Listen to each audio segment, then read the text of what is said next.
All right, so we just got this from Amazon, HiLIFE Portable Garment Steamer. You're only supposed to use it 100 to 120 volts in regions such as the US, Canada, Japan. So let's just open it up and see what we got. All right, you need directions. This looks like the head that goes in the top. It's got a little bucket to fill with water. And then here's the unit, bam. That's it right there.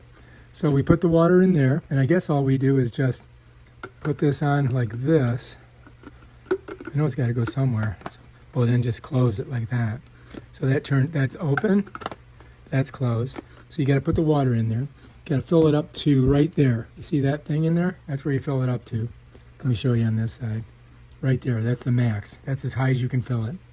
And then you got to just plug her in here, plug it into the wall, and then you got to press that to turn it on. On, off, so it's binary, 0 and 1. That's off. So all we got to do now is just set it up and try it. See what we think. You guys ready? Let's do it.